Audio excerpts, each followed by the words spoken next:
దేవునికి మహిమ కలుగునుగాక. పరిశుద్ధాత్మ ద్వారా ఒక ప్రత్యేకమైన సంగతిని మీకు చెప్పాలని ఈ వీడియో చేస్తున్నాను. పరిశుద్ధ గ్రంథంలో 2 భాగాలు విభజించబడ్డాయి. పాత నిబంధన, కొత్త నిబంధన.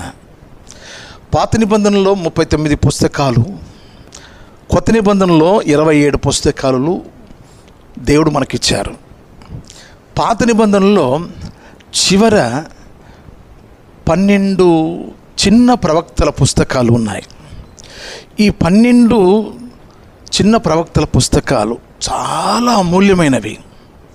ఎంత అమూల్యమైనవి అంటే పాపాన్ని ఛేదించిన అనుభవాలు అక్కడ ఉన్నాయి. పాపానికి అంతం ఎలా ఉంటుందో రుచి చూపించాడు దేవుడు. పరిశుద్ధాత్మ అనుభవాలు దేవుడు రాసిపెట్టారు. ఆ 12 పుస్తకాలు కూడా పరిశుద్ధ అగ్ని చేత నింపబడిన ఆ 12 పుస్తకాలు. వాటిలో 11వ పుస్తకం, చిన్న ప్రవక్తల పుస్తకాల్లో 11వ పుస్తకం అనగా జకరియా గ్రంథం. ఈ జకరియా గ్రంథం అందులో ఉన్న అన్ని విషయాలు మన ఆత్మీయ జీవితానికి చాలా బలమైనవి. అయితే ఒక్క విషయాన్ని మీ ముందు పెడతాను. 70 సంవత్సరాలు దేవుని పిల్లలు అనబడిన ఇశ్రాయేలీలు బబులోను చెరలో వారు బంధించబడి దాసత్వం చేసి బయటికి వచ్చిన వారిలో జకరియా ఉన్నాడు.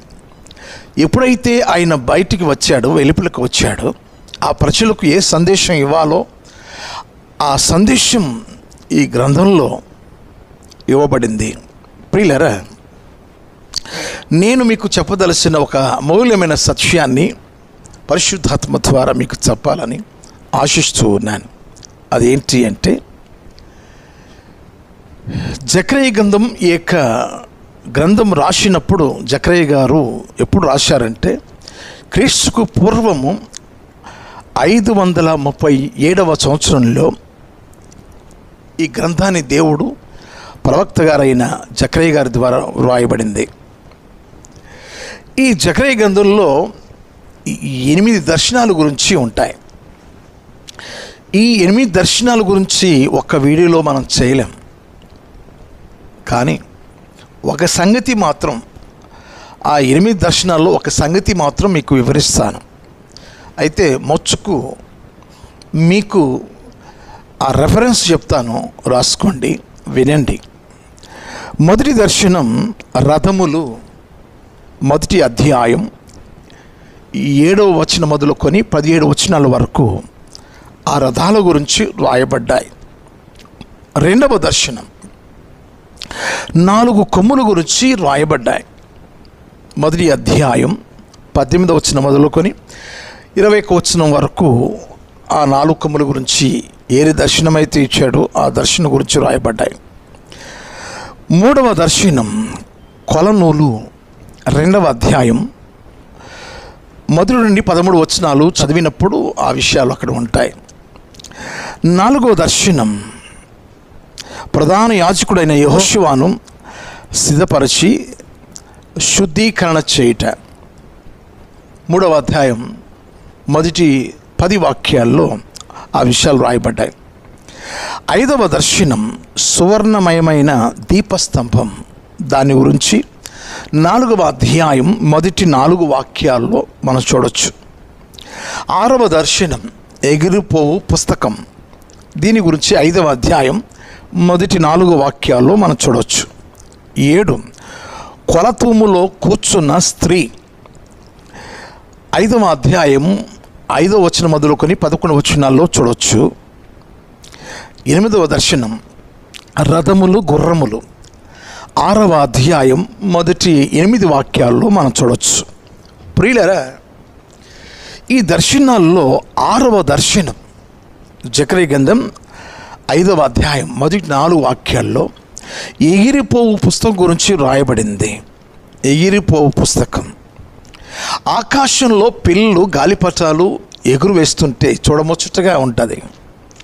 రంగురంగుల గాలిపటాలు ఎగురుతూ ఉంటే, రకరకాల గాలిపటాలు ఎగురుతూ ఉంటే చాలా ఆహ్లాదకరంగా తిలకిస్తూ ఉంటాం. అలాగే ఆకాశంలో పక్షులు, పలు రకాల పక్షులు, ఉదయం మొదలుకొని చీకటి అయ్యేంత వరకు కూడా ఆ పక్షులు ఆకాశములో అవి తిరుగుతూ ఉంటే, ఎగురుతూ ఉంటే చూడముద్దు అవుతుంది. చూడ్డానికి మనం చాలా ఆశిస్తూ ఉంటాం. ప్రియులారా, ఇదేంటో ఈ చిత్రం, గాలిపటంలాగా, పక్షిలాగా ఎగిరే పుస్తకం కూడా కనబడుతుంది.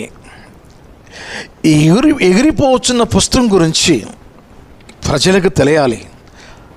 ఆ విషయాన్ని ఈ గ్రంథస్థం చేయబడింది. ఈ జకర్యా గ్రంథం 5వ అధ్యాయంలో ఏమిటి ఆ పుస్తకంలో ఉన్న విషయాలు? మనుషులు చేసిన పాపాలు, రెండు వైపులా కూడా మనుషులు చేసిన పాపాలు రాయబడ్డాయి. మనుషులు చేసిన పాపాలు ప్రియులారా, ఆకాశము అంటినంతగా, తల వెంట్రుకలను మించినంతగా 2 చోట్ల రాయబడ్డాయి. కనుక ఆ పుస్తకము పొడవు 20 మూరలు, వెడల్పు 10 మూరలు. అంత పెద్ద పుస్తకం. ఈ భూలోకంలో ఎంతమంది పాపాలు చేశారో, చేస్తున్నారో అవన్నీ అందులో లెక్కించబడుతున్నాయి. నేను మీకేం చెబుతున్నానంటే ప్రియులారా, దేవుడు నిన్ను నన్ను ఈ భూమి మీద ఎందుకు పుట్టించుకున్నాడో అది తెలుసుకొని, మనం సృజించిన సృష్టికర్త యొక్క చిత్తాన్ని బట్టి ఈ భూమి మీద మనం బతకడం నేర్చుకోవాలి. పాపము చేస్తే పతనానికి వెళ్ళిపోతాం. అయితే యేసుక్రీస్తు వారు ఈ లోకానికి ఎందుకు వచ్చాడో మీకు కొంత విషయాన్ని మీకు చెప్పాలని నేను ఆశిస్తూ ఉన్నాను. యోహాను రాసిన మొదటి పత్రిక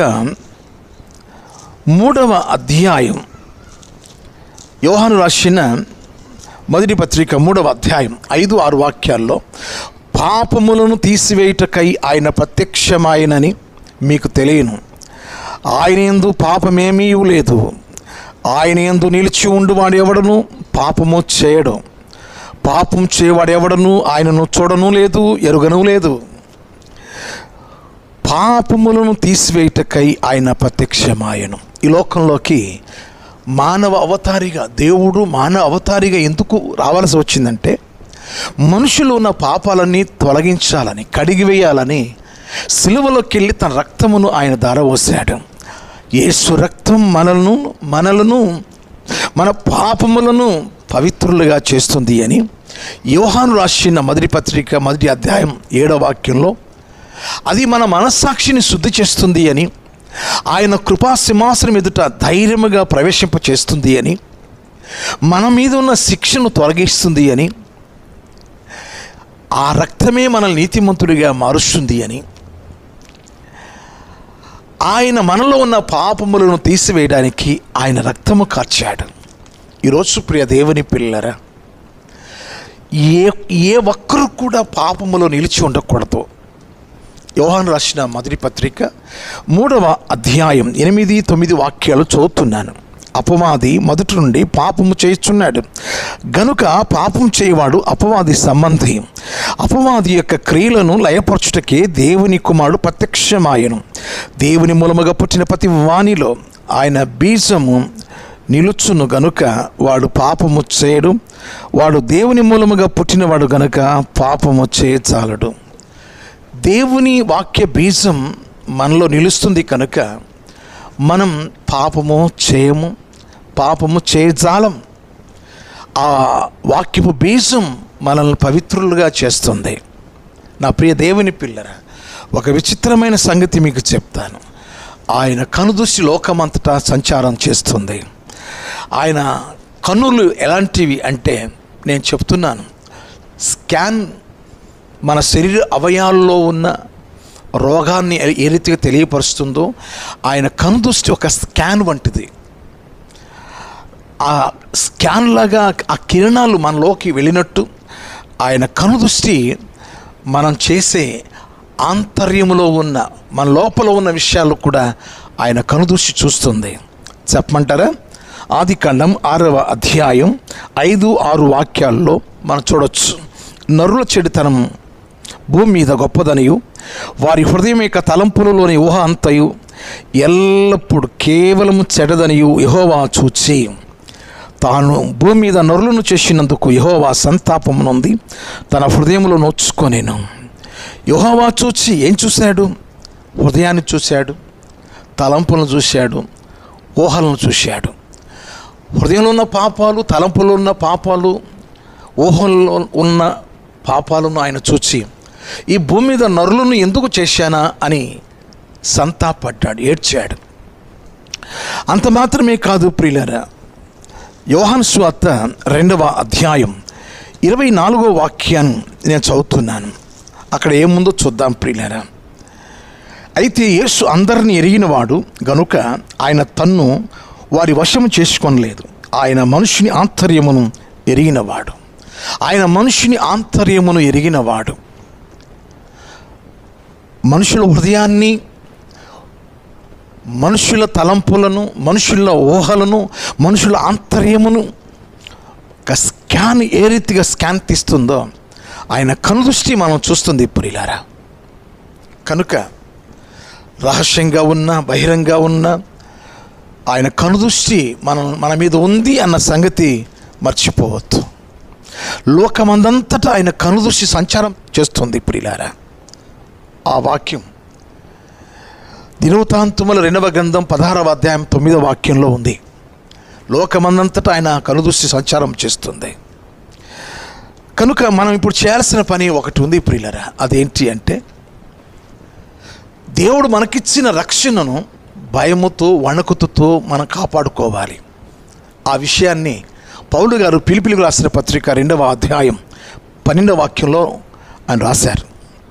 మనం పొందుకున్న రక్షణ అది దేవుడు మనకిచ్చిన సొంత రక్షణ. భయముతో, వణుకుతో కాపాడుకోవాలి. ఎబ్రీయులకు రాసిన పత్రిక 2వ అధ్యాయం 3వ వాక్యంలో, ఇంత గొప్ప రక్షణను నిర్లక్ష్యం చేసిన యెడల ఎలాగూ తప్పించుకుంటాం. కనుక మనం తప్పించుకోలేం. అయితే హృదయాన్ని, తలంపులను, ఊహలను, ఆంతర్యమును చూచే ఆ దేవుని దగ్గర మనం చేయవలసిన పని ఏంటంటే, దావీదు మహారాజు చెప్పారు 40వ కీర్తన 8వ వాక్యంలో, దేవా నీ చిత్తం నెరవేర్చడం నాకు సంతోషం, నా ఆంతర్యములో నీ ధర్మశాస్త్రం ఉన్నది. అది దేవుని ధర్మశాస్త్రాన్ని మన హృదయంలో దాచుకోవాలి. 119వ కీర్తన 11వ వాక్యంలో, నీ ఎదుట నేను ఏ పాపం చేయకుండానట్లు నీ వాక్యము నా హృదయంలో ఉంచుకొని ఉన్నాను అని దావీదు మహారాజు చెప్పారు. దేవుని వాక్యంతో మన హృదయాన్ని నింపుకుంటే పాపపు ఆలోచనలు, పాపపు తలంపులు, పాపపు ఊహలు మన హృదయంలో పుట్టవు, మన ఆంతర్యంలోనికి రావు. ఇంకో వాక్యం చూపిస్తున్నాను. 37వ కీర్తన 31వ వాక్యాన్ని మనం చదివితే, వారి దేవుని ధర్మశాస్త్రం వారి హృదయంలో ఉన్నది గనుక వారి అడుగులు జారవు. అవును, దేవుని వాక్యం మనల్ని పట్టుకుంటుంది ప్రియులారా. పడనివ్వకుండా కాపాడుతుంది, పవిత్రులుగా కాపాడుతుంది. అందుకని రోజుకి 24 గంటల్లో 2 గంటల 40 నిమిషాలు దేవుని వాక్యం కొంతసేపు, ప్రార్థన కొంతసేపు, దేవుని యొక్క వాక్యమును ఇతరులకు చెప్పడం కొంతసేపు, 2 గంటల 40 నిమిషాలు దేవుని పనిలో ఒక రోజు మనము ఖర్చు పెట్టాలి. ఆయన కోసం ఆ సమయాన్ని మనం ఏదో ఒకటి ఆయన పని చేయాలి. కనుక ఈరోజు ఆకాశములు ఎగురుతున్న పుస్తకం ఏంటి? ఆ పుస్తకం అది అంత ఎత్తులో ఎందుకు ఎగురుతుంది? అది మనుషులకు మరుగై ఉండకూడదు, అది మనుషులకు తెలియాలి. 20 మూరల పొడవు, 10 మూరల వెడల్పు కలిగిన ఇంత పెద్ద పుస్తకం అంత ఎత్తున ఎగురుతూ ఉంటే అందరికీ అర్థమవ్వాలి అని, తెలుసుకోవాలని.